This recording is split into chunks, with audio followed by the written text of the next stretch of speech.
San Diego State, because they gave a voice to one of my dear friends who was a victim at the October 7th Nova Music Festival, and his name is Amit Muzai. I really appreciate that you guys did that, and you have my sincere gratitude. I'd also like to quickly state that this is a message for the far left first, and then we'll get into what I highly disagree with you about. But I just read Hassan Piker's New York Times article where he claims that he did not stifle free speech in his chat. I do not believe that's true because I was banned multiple times for having a simple disagreement with him. That is one thing on the right that you guys do far better, is not creating echo chambers, and this is a complete amazing thing that you guys are doing right now. And I just want to let you know, right now, Hassan Piker, I will donate $5,000 to Palestine if you debate me. Now, and I 100% mean that, and I will make sure that that is as public as possible. My question for you, Charlie, is I just want to make it clear, I am against affirmative action. Of course, I do not believe, as a disabled person myself, I do not believe that affirmative action is the entirety of what DEI entails. That being said, I would be fine with DEI gotten rid of if it meant a true meritocracy in the United States. But why would I trust Donald Trump to create a meritocracy when he himself has appointed the least accomplished and the least, essentially, yeah, perfect word, the least accomplished cabinet in U.S. history, at least in my opinion. If you disagree, I can explain why I feel that way. Well, first of all, one thing doesn't have to do with the other, but I'm going to reject the premise that it's the least qualified cabinet ever, so we could talk about that. But even if it was just Donald Trump picking his family members, it has nothing to do with the merits of DEI or getting rid of DEI, right? So that's a red herring. They actually have nothing one to do with the other. One's a repeal of a policy. One is your critique of a cabinet. So which one would you rather debate? Would you rather debate DEI and all of its implications or Trump's cabinet? It seems like you have more problems with Trump's cabinet because we actually might be on the same side of meritocracy. So want to talk about the cabinet? Whichever you prefer. Yeah, we can talk about that. Right. I personally don't see it as a red herring, but we can talk about that. Well, sure. yeah, one doesn't have anything to do with the other, right? I mean, you can personally have hypocrisy in your own life and still do really good things in policy, right? It doesn't necessarily equate, right? Well, I mean, in the way that I see it is that when a lot of people talk about, like when they're talking about their choice to vote for Kamala or Trump instead of Kamala, they talk about the personal aspects of Donald Trump that make them want to trust him, right? A lot of people trust him. You can see the way that people look. I mean, everybody's wearing the MAGA hats. People trust him. Why would I trust him? Okay. So, yeah, that is your contention. So, yeah. What about his cabinet is unqualified? Let me just ask you a couple examples. So, I mean, Scott Bessent, who's one of the most accomplished bond salesmen and individuals in the hedge fund space ever, right? That's not unqualified. Pete Hegseth, who's actually a frontline warfighter, unlike Lloyd Austin, who never fought a war in his life, right? We have Kristi Noem, who was an accomplished congresswoman and governor from a major state running Department of Homeland Security. You have Howard Lutnick, who's a very famous and well-known financial mind and titan from Wall Street running Cantor Fitzgerald. Marco Rubio, who was a very well-respected U.S. Senator on Foreign Affairs, who's now doing a great job as Secretary of State. So build out your argument why you think this cabinet is unqualified. Seems to me very, very qualified, actually, across the board. Okay, so the first thing I'm going to start with, I mean, this is the most obvious one, and I have many other examples that I'd like to get into, but Pete Hegseth, you mentioned, I think that is kind of, I don't really understand why you would mention somebody that leaked war chats to a liberal journalist. To me, that doesn't seem like the kind of person that I would want to be. Well, hold on, time out. He did not leak it. First of all, he added the person. The person who actually is responsible was just removed as national security advisor today. Oh, you mean the person who was the fall guy for Pete Hegseth's problem? No, he added somebody without his knowledge, but fine. Okay, so why wouldn't he see him? Why wouldn't he see the person who's in the chat before talking about war policy? So, time out. Just so we're clear, I'm sure you've been added to group chats with 30 or 40 people sometimes, and you enter in with trust that every acronym is actually a government official. Obviously, that will not happen again. Just so we're clear, Signal was an approved chat by the Biden administration. It's an approved secure channel by I'm not talking shit on Signal. However, time out. Let me ask a question about Pete Hegseth. Would you rather have a warfighter or a bureaucrat run the United States military? I would rather have somebody that doesn't have a history of alcoholism. I'd rather have somebody that... I mean, realistically... Wow. So do you think how about Mark Milley and Lloyd Austin, were they better at running the U.S. military than Pete Hegseth? I mean, I think you're going to probably start talking about how there's higher enlistment numbers under not only Pete that. Hegseth. So recruitment in the military is up majorly. Thank you, Pete Hegseth. He's doing a pretty good job. Number two, Procurement, we're saving money. Estimates are that we'll save hundreds of billions of dollars in efficiency. War games are up. The amount of war games we're doing in the Southeast Pacific has increased by 30%. This is a military town here in San Diego. They have a massive increase in people wanting to join the Navy, wanting to join the military. That wasn't happening under Biden.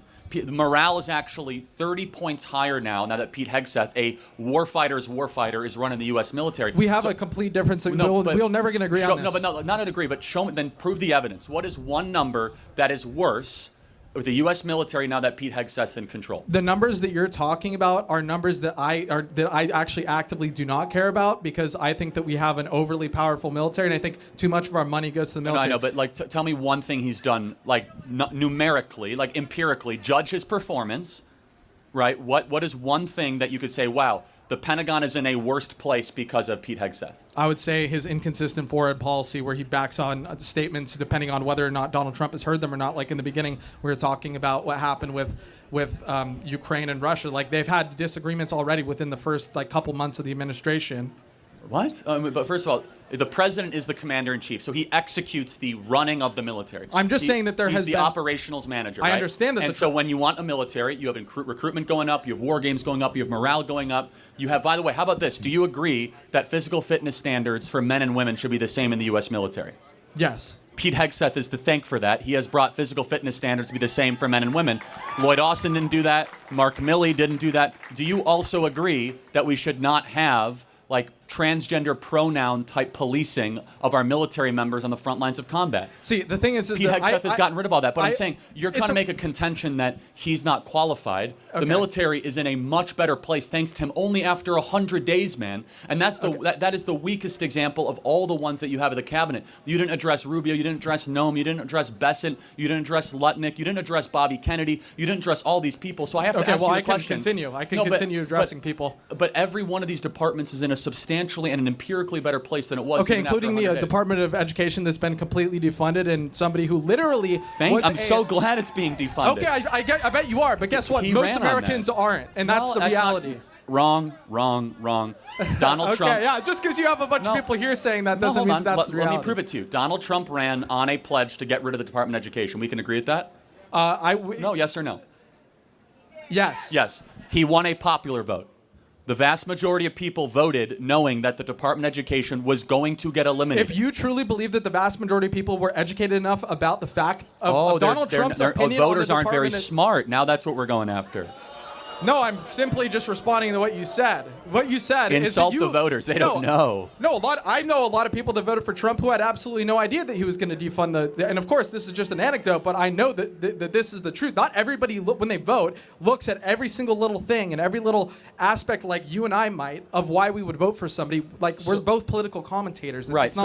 Fine. And as a political commentator, then I will argue more forcefully against you, because now you're not just like a college kid searching for this. Has education in America improved or gotten worse since the Department of Education was formed? It has literally been 3 months. I have absolutely no idea. Since the Department of Education was formed in the 70s. We now have 50 years of evidence. Has American education gotten better since we've had a Department of Education, or has it gotten worse? I personally don't think that has to do with the Department of Education. Well, when you've spent over $4.5 trillion with one federal department, and we have 30 schools in Chicago where a fifth grader cannot read at grade level. We have 35 schools in Baltimore where kids cannot do math or reading at grade level. We cannot find a single school, not a single school in downtown Detroit, where by the time they graduate high school in the heavily black areas, that they're proficient in reading or math. We are now 31st in the industrialized world of education. We spend more in education than almost any other country per capita, and yet our results are worse. Maybe it's because we sent all this money to D.C. to overly centralize the way we educate, and the Department of Education has been a complete disaster. And so we can go anywhere you want with this discussion. I'm just going to say one more thing about this, and we can move on. And thank you for talking to me for this long. I really appreciate it. But you're talking about people that are coming from poor backgrounds where education in their families is not a part of the way that they're raised. Of course, they're going to be the ones that have a lower. No, that's not correct. You I highly doubt it. The competing Catholic schools in the same area that do it for 2/3 less money. Almost all the kids can read by the time they graduate middle school. And where does that money come from? Well, sometimes from charter schools, taxpayers, or from private donors. So take, for example, in downtown Chicago or downtown Philadelphia, the private Catholic school can educate a kid for around $12,000 a year.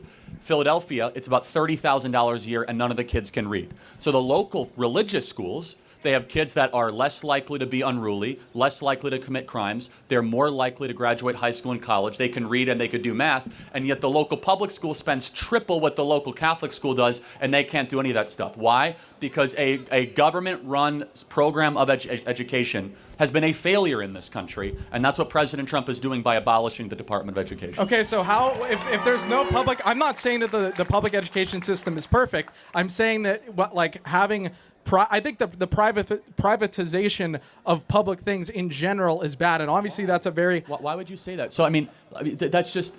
we can go through the list of that, but... Because it's not... Because getting rid of, for example, DEI, or getting rid of... And again, I'm not super pro-DEI or anything. Where did you grow up?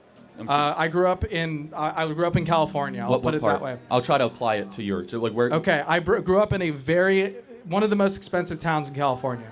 Okay, Montecito? I don't know, I'm guessing. Yeah, no, something like that. I don't want to talk because I'm a political commentator. I'm not saying my name. But I will tell you, fine, that seeing that we had three 82-inch TVs in my school for a public school when other kids in Compton had absolutely nothing. And I know a big part of that why is because... why is that? It's property taxes, right? And so, yes, however, let's just get down to the core of it, which is that in San Diego, are the private schools or the public schools more desirable?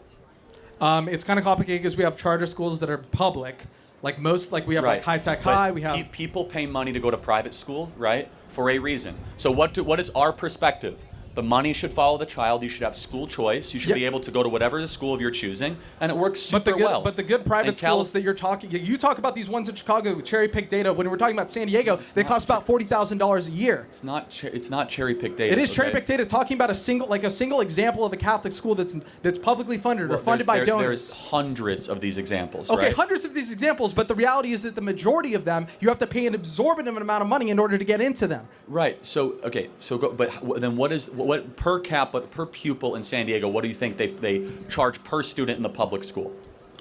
Anywhere between $25,000 to $35,000. I have no idea, and I don't think that it has anything to do with the debate we're having. No, it has everything to do with it. And I'll just close with this. So there's 21 million people that work for the government in this country, 11 million education, 11 million in education. How many of the 11 million do you think are teachers? I see, you're just coming up. Look, no, it's super. Can you repeat your question? Because I thought we were going to continue because we barely talked about anything I wanted to talk about. Well, no, I mean we did freewheeling. That's what this is, right? So there's 11 million people that work in education in America. How many would you guess are teachers? I'm assuming that it's very bloated, and I'm just going to guess that 2 million are teachers. Yeah, it's about 2 to 3. It's like 3.5 to 4 million. So that means that 7 million people that work in education are unnecessary administrators and paper pushers. And why is that important? Because we've not been funding teachers or education the last 30 years. We've been funding unnecessarily bureaucracy in our education the last 30 or 40 years. And President Trump goes to abolish it. Thank you for your time. I got to get to the next question. Thank you.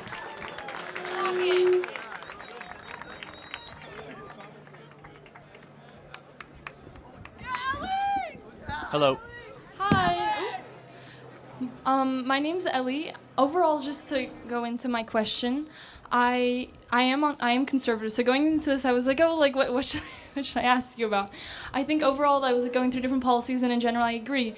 Ultimately, I think the topic of my question is how to approach politics in school and in general with this function. I've found that a lot of times, when I talk to people who are on the other side of me, they are surprised to find out what I think, and my ideas are not that crazy. It's like when you actually get into the meat of it, it's like, oh, actually, maybe it does make sense. And so I think it's really valuable to start giving these ideas to the world. And so this is one of these options. But I guess my question is this the best way? Because when I hear, like, for example, on Reddit, they're like, don't approach him, don't do this, he's just doing that, he's doing this, he's doing that, he's using all these tactics.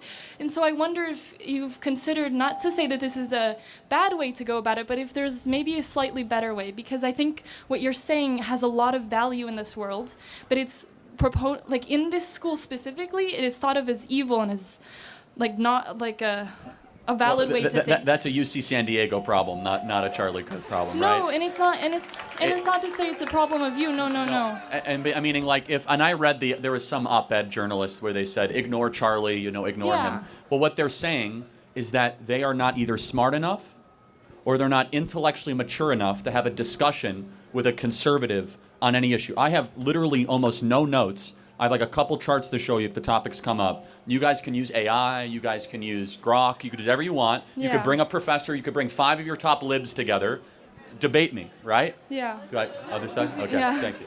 And you guys can debate me at any time. I fail to understand why, well, actually, I know the reason. Speech is not a left-wing value. And they do not believe in freedom of speech. They believe in totalitarian control. There are exceptions to that. So if they have a problem, I think this is one of the best ways, not the best way. I literally could not be more open to disagreement. I say if you disagree, you go to the front of the line. Yeah. And I mean, how often do you as conservatives get a chance to challenge liberals on campus, right? And being welcomed, ever? Oh, absolutely, almost never. Definitely Because not in speech is not a class. left-wing value. No, but to say that, I mean, with all of that being said, that is very true. But ultimately, what happens here is I see a lot of, like, the ideas just being, like, bubbled against. And so, like, when I talk to my friends, their ideas aren't changed from these conversations. And so I wonder if there's just, like, a... You would be surprised. I'm sorry to interrupt. What happens here gets seen hundreds of millions of times on social media. Absolutely, yes. The crowds are growing.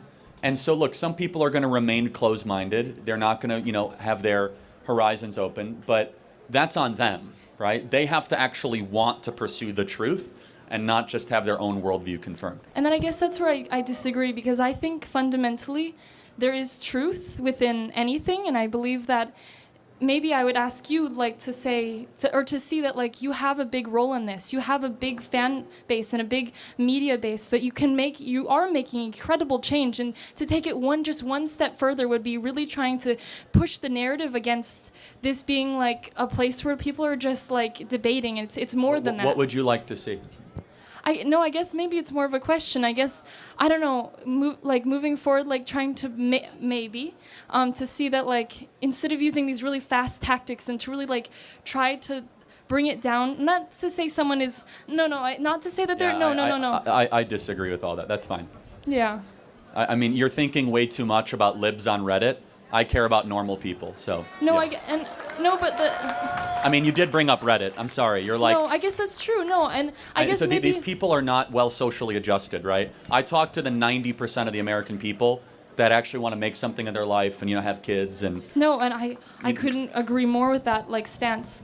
I guess maybe stepping away from Reddit, it's to me the people on this campus. This is a school I go to, and almost everyone I'm surrounded with has a completely different view from me, and Not everybody. No, and this is the people here, to find them, it feels like you're sifting through a needle in a haystack. You want a hat? Sure. All right. Thank you very much. Thank you. Thank you. Next question. Disagreements, come to the front of the line. Yes.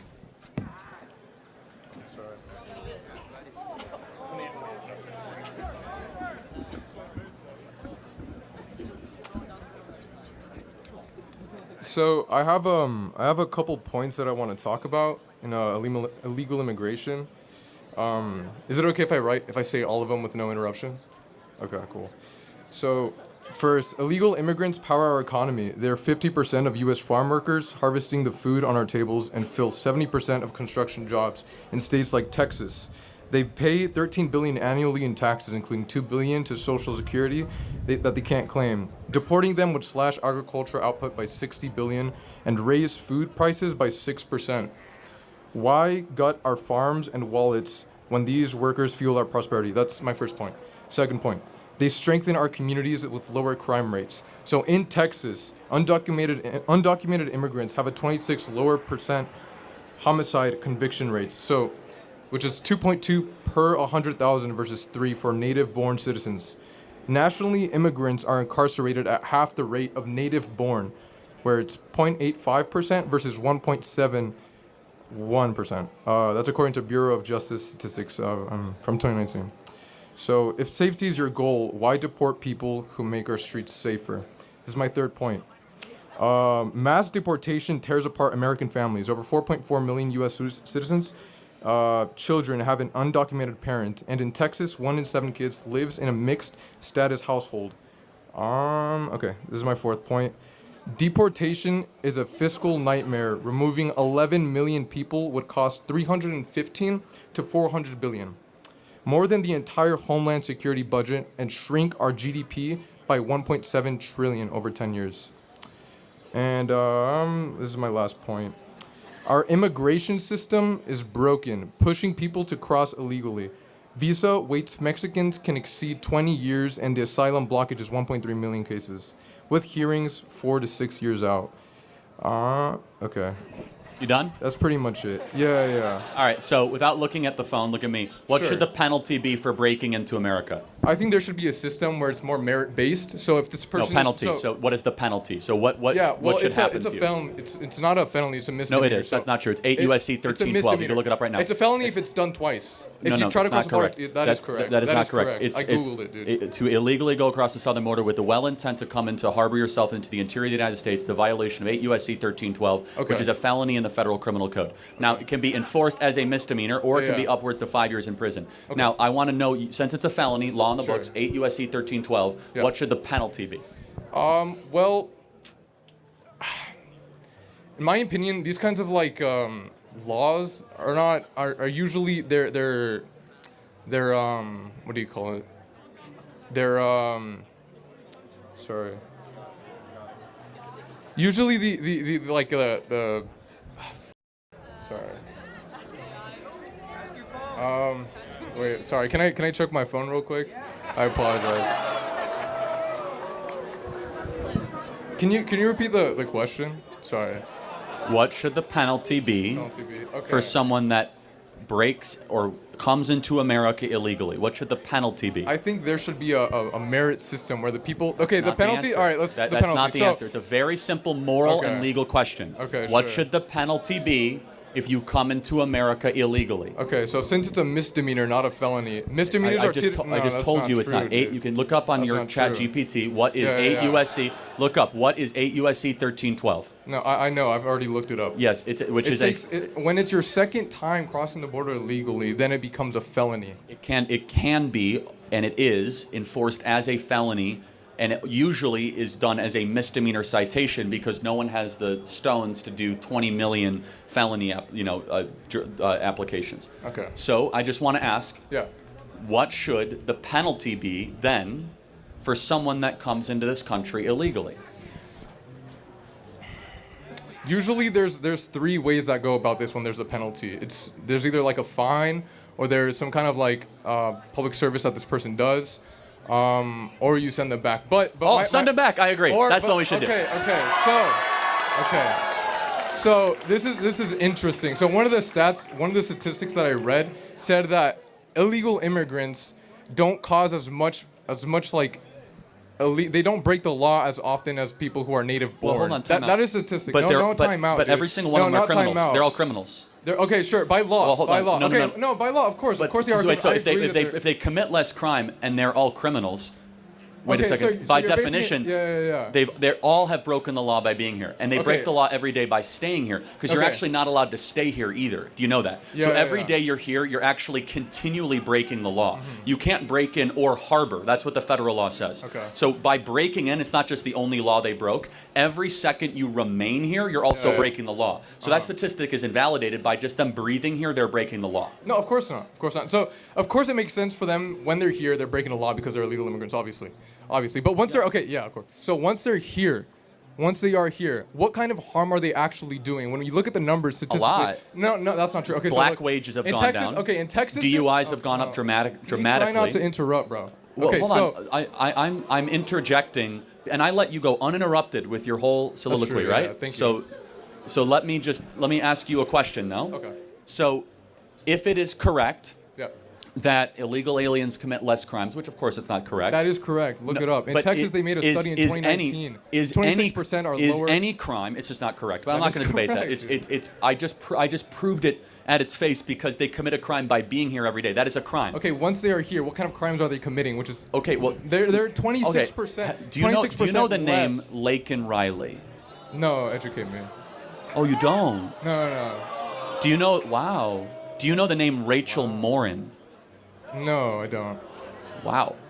Educate me. What So kind of... Laken Riley was a girl at the University of Georgia. Okay. There was a peeping Tommy, a legal alien, that was deported 5 times prior, and Biden kept on letting him back in.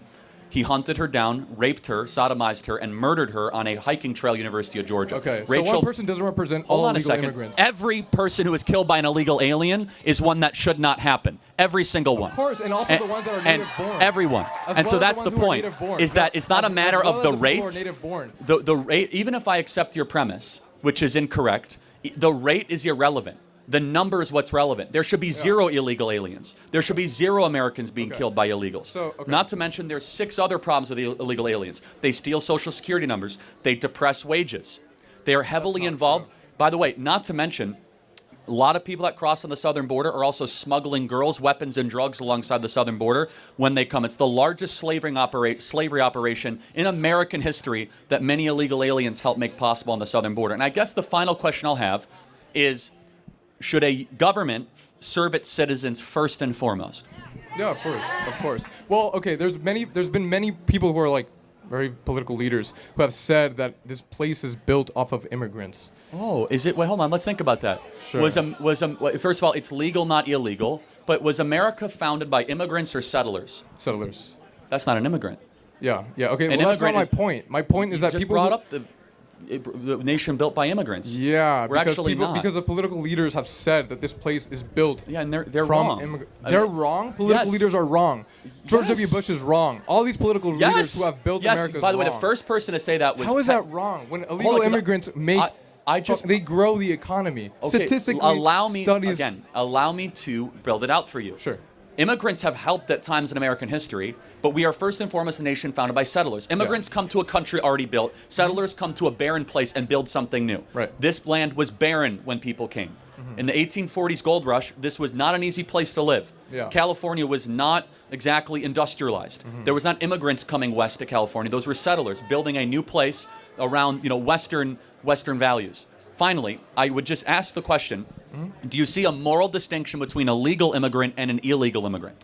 Well, the argument is that they're cutting in line. Like their argument is that they're cutting in line in the 20-year process that it would take for someone to cross illegally. It's not 20, but yeah. At most it's 20. At most it's 20. Right now there's around like 1.2 million people who are currently waiting that would take 6 to 7 years for a hearing. And by the way, no one has a right to come to this country, Of just to course- be wait, clear. let me stay on track of what I was gonna say. Okay, so people who come here usually, almost all the time when they come here, they benefit society. They benefit society. There's studies that have done this. Not necessarily. Okay, not necessarily, but overall in general. But no, when you look overall I in general, you look at the fundamentally statistics, disagree with that. You can't disagree with a fact. Hold on. Do you think Elon Omar has enriched the United States of America? I don't know who. Do you that think is. Rashida Tlaib? Uh-huh. I mean, I could go through person Wait, by are person these, by person. Sorry, I don't know these people. Are these people who have are illegal immigrants that have caused harm? Yeah, if you don't know, I don't mean to pick on you. It's fine. Okay, But thanks. I guess the final question is, Sure. do you have any concern that there are too many people coming into this country and we're a nation of strangers, not a nation of neighbors? If the people who are coming are creating America, making it more growing, like the economy is growing, then what harm is that doing? Especially if the people because who are we're more coming than are an not. economy, though, aren't we? We're a culture. We're a language. Yeah, we're of course. people. Okay, so let's talk about that front. When they come here, they don't have any kind of. They're not committing as more crimes than the people who are already here. That is a We've statistic already done. dispelled that, but That do is not- you can't in dispel a California, statistic. Let's What are take you talking California. about? You can't- Do you think there's anything wrong that a majority of young people in California speak Spanish, not English? Wait, sorry, can you say that? Do you think there's anything wrong or troubling to the fact that a majority of people under the age of 30 here in this state speak Spanish, not English? Is there a problem with that? Well, yeah, everyone should be able to have a ability to communicate with the rest of the crowd. So I don't know what the big issue of that. See, I think it's a huge problem when we have a nation where you can't communicate Sure. with your fellow Okay. neighbor. Simple solution: teach them how to speak English. What is your Yeah, point? and our schools don't do that actually. And also, have a better solution. Yeah. Don't import a bunch of people that don't speak English. You mean importing people who actually grow Actually, the economy? well, but, who again, don't. reject. What? I reject your premise. We That's are more not than a premise. That's a study that's been done. Do you know what a premise is? I don't actually care as much about economic growth because You we're don't one care nation about- you under. don't care about We're one economic nation under growth. GDP. We're not one nation under GDP. We're a nation under God. Yeah. And when we lose social cohesion, and you import a bunch of people that don't share our values, that don't necessarily always assimilate, that's a major and serious problem. And we are a people first and foremost with a creed, and that creed is falling apart. Mass migration has not helped that creed. Yes, they might buy more trinkets. They might help depress wages. Mass migration, of course, can help all good things, all great things for America that needs. Well, they help major corporations, but you know what they also do? They keep down the wages of working people. If you are a plumber, yes, of course. If you think about it, if you're a plumber, electrician, or a welder, and you have to compete against someone from Nicaragua who's willing to do it for $5 less an hour, that depresses the wages of the American citizen. Right. Yeah. So there's been studies that have done that also like counteract that.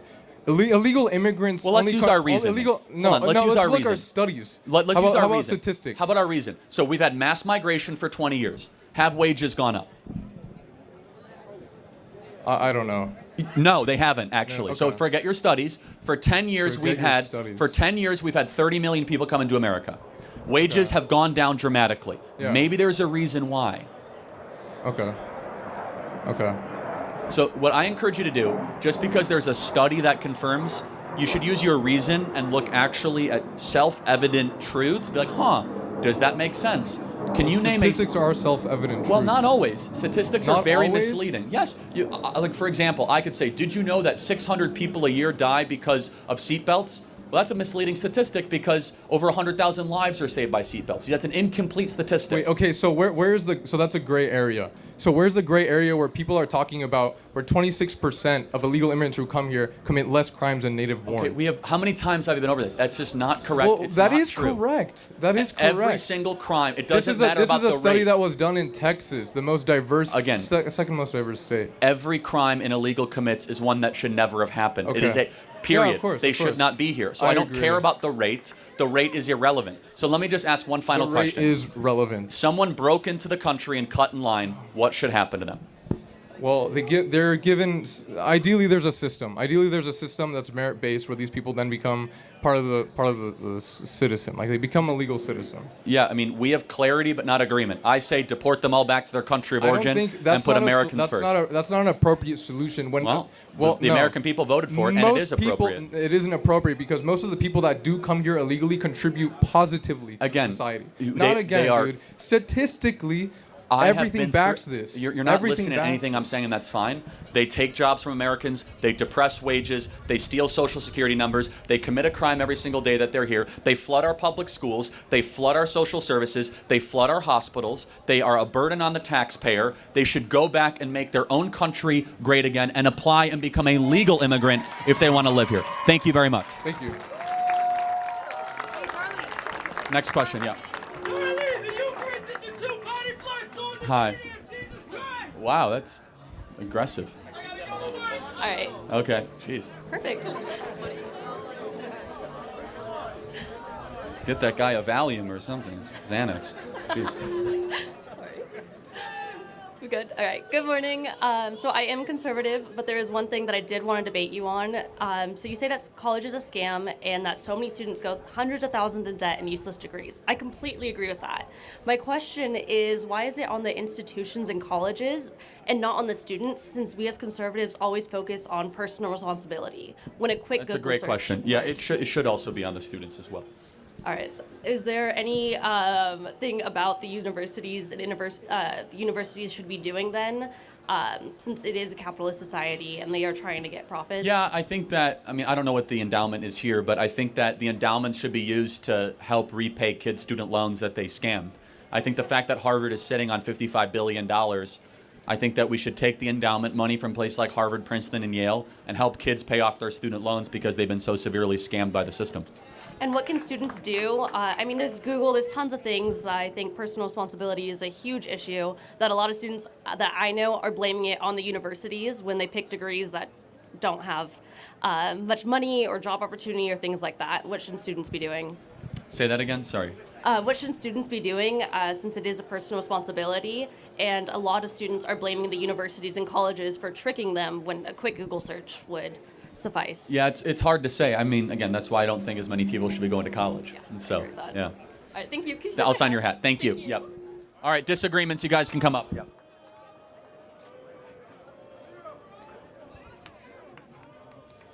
Yes, if you guys disagree, come on to the front. Come on. Hi, Charlie. Thank you so much for coming here. I think it's really good that you come to campuses and talk to people who disagree with you. I also think it's like a testament, like you've like gotten a really big following, and it's a testament to the fact that capitalism works and merit-based societies work, that we can actually grow our influence. And yeah, so I agree with you with a lot of things, but I do disagree with you with like 2 or 3 particular points. And I hope to like go touch on all of them. Firstly, it's about morality and the fact that your claim that objective morality exists. I disagree with that. I think morality is relative for everyone or subjective, and it kind of like grows as with the culture and as the culture changes. So yeah, what are your thoughts about that, and how do you justify objective morality? Do you believe in absolute truth? What do you mean by absolute truth? Absolute truth, like that there is truth absolute for all people. Yes. You do? Okay, that's objective morality. That's objective facts. I won't say that's morality. Okay, so do I have permission to ask you a provocative question? Sure. Was- I know what you're going to ask. Okay, fine. I mean, was Hitler objectively wrong? No. So I do. So What was the Holocaust objectively evil? I want to like make a distinction between like my personal views that I do feel that it is wrong, but I can't say that it is like objectively wrong because I don't believe that objective morality exists. Like why can I ask you like why do you think objective morality exists, and how do you like ground that objective morality in? Well, first, of course, we believe that the Lord of the heavens and the earth gave us that objective reality through revelation. Okay. But secondly, we believe it's written on the heart of every human. You know, in Nuremberg, it's very interesting. When they did the Nuremberg trials, and the Nazis basically said, well, in our country it was right, therefore it's right. Do you know that in Nuremberg they rejected that? They said, no, every human being knows that killing 6 million, babies and kids is wrong. And so do you think there's anything built into us of a moral compass that prevents us from doing evil and we have to try to stifle it? I think there are moral intuitions that everyone has, but again, like those moral intuitions can differ from person to person, right? Like I might say that, like I don't know, like doing something is wrong, but like someone else might say, oh, it's fine in this situation. So like, how do you distinguish? Like, so it's obviously subjective, right? Like everyone might have their own opinions on what is right and what is wrong. So how do you how do you make a framework that says that, like, these are the rules of what is right and what is wrong, and like how do you ground The that? more important question is, do you believe in God? Which I guess you do not. I'm agnostic. Like, Yeah, okay, so that's where, okay, so if you don't believe in, this actually, what's your name? Sorry. Abhinav. Yeah, well, you're making a great argument. And your argument is totally correct, which is that if you don't believe in God, then you cannot say that the Holocaust was wrong. In order to believe that, in order to believe something is objectively wrong, you must believe in God. Because if you believe in God, then you believe that there's a transcendent moral order that is over all of us. And you're proving that point, and it's not even a criticism. You are being consistent. Okay. And to your point, which is that, so we believe that there is a God that has rules for life. We believe that was given to Moses primarily at Mount Sinai. Thou shalt not murder, thou shalt not steal, thou shalt not commit adultery. And that every society and every culture lives under that natural law. And so, but it's very interesting that if we get away from the idea of a belief in God and the transcendent, you can see how dangerous that is for society, right? I wouldn't say it's dangerous because it really depends on what the morals the society adopts and like what their constitution is, what their values are. I don't know why that needs to be grounded in religion. Well, so let me ask, okay, so would you say that murder is bad? Yes? I would say that. By yeah. what standard do you measure bad? I would say that like it's based on my environment, how I was raised, like what my cultural beliefs are, like how everyone else like's morality has influenced my morality. So it's like I believe that it's like, for example, like I think you brought this up in some other debate that like some tribes might like are okay with child sacrifice or cannibalism or things like that, right? So for them that is okay.